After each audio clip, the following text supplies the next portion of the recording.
সম্মানিত দর্শক ও শ্রোতা মণ্ডলী, আপনাদেরকে জানাই প্রীতি ও শুভেচ্ছা। শুভ দিন। আজ শনিবার 28শে জুন 2025 খ্রিস্টাব্দ।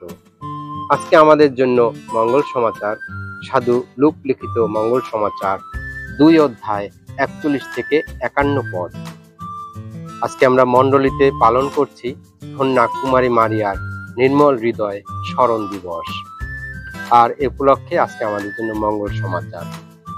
আজকের মঙ্গল সমাচারের পাঠের বিষয়বস্তু আপন পিতৃগৃহ মহামন্দিরে যিশু। প্রতি বছর যিশুর পিতামাতা জেরুসালেমে যেতেন নিস্তার পর্বে যোগ দিতে। যিশুর বয়স যখন 12 বছর হলো, প্রতিবারের মতো এবারেও তারা পূর্বীয় প্রথা অনুসারে সেখানে গেলেন। উৎসবকালের শেষে তারা যখন বাড়ির দিকে রওনা হলেন, তখন বালক যিশু জেরুসালেমেই রয়ে গেলেন, কিন্তু তার পিতামাতা তা জানতে পারলেন না। যিশু সহযাত্রীদের সঙ্গেই আছেন মনে করে তারা পুরো একদিনের পথ এগিয়ে গেলেন। তারপর আত্মীয় স্বজন ও জানাশোনা লোকদের মধ্যে তার খোঁজ করতে লাগলেন। তাকে কোথাও না পেয়ে তারা খুঁজতে খুঁজতে জেরুসালেমে ফিরে গেলেন। 3 দিন পরে তারা মন্দিরেই তাকে খুঁজে পেলেন।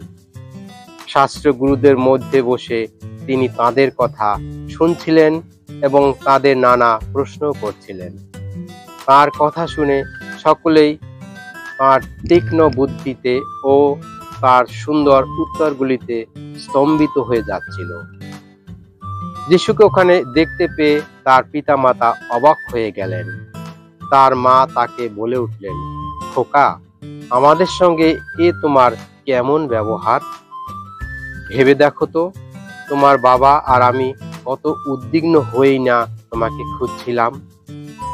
তিনি তাদের বললেন, কেন খুঁজছিলে আমাকে? তোমরা কি জানতে না যে আমি নিশ্চয়ই আমার পিতার গৃহেই থাকব? তারা কিন্তু তার এই কথার অর্থ বুঝতেই পারলেন না।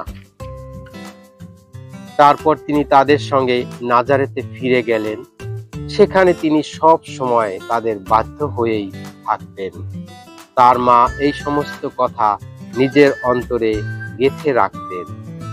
এদিকে জ্ঞানে ও বয়সে যিশু বেড়ে উঠতে লাগলেন, আরো পেতে লাগলেন পরমেশ্বরের অনুগ্রহ ও মানুষের ভালোবাসা। খ্রিস্টের বাণী। খ্রিস্ট প্রভু তোমার প্রশংসা হোক।